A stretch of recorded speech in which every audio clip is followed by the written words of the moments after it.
Back in 2018, we flew down to LA for our first in-person E3 as industry members. Not a massive amount of VR content came out of it, but we did hang with the team at Survios playing the newly announced Creed and Electronauts titles. We also met with other developers and really just got to know what it meant to be on that side of the table during these multi-day conferences. We passed on 2019, vowing to return in 2020 as VR became more prominent and widely adopted, but then coronavirus slapped us all right in the face and ended our plans for a sequel adventure. E3 is back June 12th and completely digital this year, and it's also open to everyone. Although we'll miss the buzz in and around the Staples Center, there'll be no more waiting for hours in lines, sweating in that LA heat. We don't know exactly how they plan to accommodate everyone and just how we can come close to that in-person experience, but you can count on us to be delivering all that juicy VR content as quickly as we can soak it up. So what should we be ready for? Well, let's speculate based on what we know, what we've heard, and what we'd like to see over those 4 days of content overload.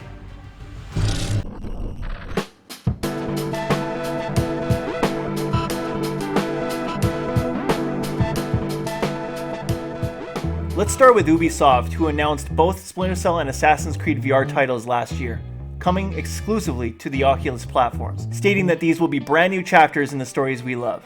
Developing both is the team at Red Storm Entertainment, makers of the fantastic Star Trek Bridge Crew, so we can safely say these titles won't fall flat upon release.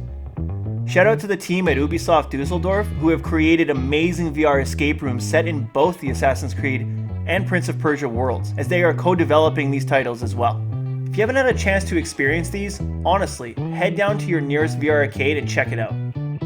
Since the studios are still hiring for these games, we shouldn't expect releases this year, but we hope to see a progress build, or at least an announcement with some flashy gameplay to stir things up.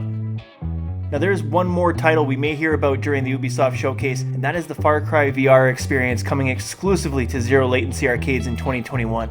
Revisiting Voz and All's Insanity with up to 8 players in a free roam arena is now officially on my bucket list. With Ubisoft out of the way, I want to talk a little bit about PSVR 2. We know it's coming. Sony has made plenty of information available to the public promoting their desire to push consumer VR forward in their own way.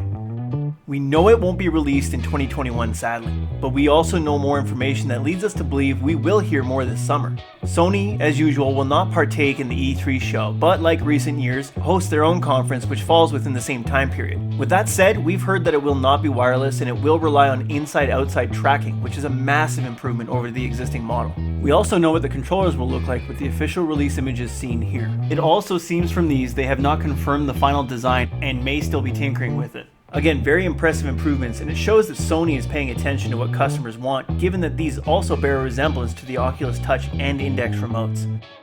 I just wish Microsoft would see this and jump in with both feet as well. Competition is great, and the more companies adopt the concept that VR is here to stay, the better off we will all be as fans.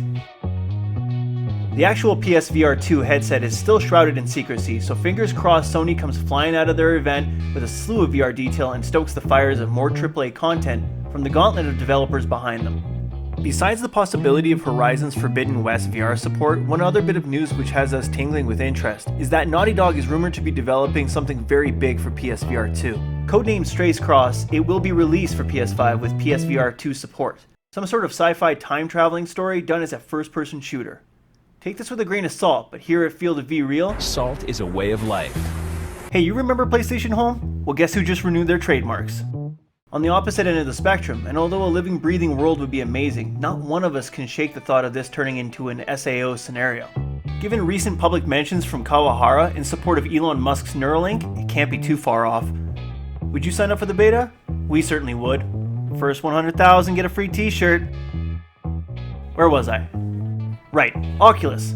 So we all expected the announcement of the Oculus Quest 3, which we now know is not coming anytime soon. Given technology likes to overload our wallets with constant revisions, we're happy to hear that a release will not be coming this year. Unless there are advancements, we don't want to shell out hundreds more on regurgitation for the sake of a hot new color. Looking at you, Apple.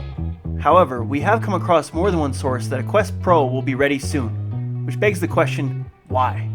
Oculus may be in attendance for this year's Entertainment Expo, but with the recent gaming showcase, we're not sure they have much more to say, just yet. Outside of E3, in less than a week, HTC plans to unveil their new headset, so count them out this summer for any sort of event, but who knows? Maybe they'll hold back some key detail in an effort to keep the brand front and center. And finally, Apple may announce their own mixed reality headset rumored to launch early next year during their own event in the fall. We know it's coming as well, but with how far back the pandemic has set companies like this, how far along could they be?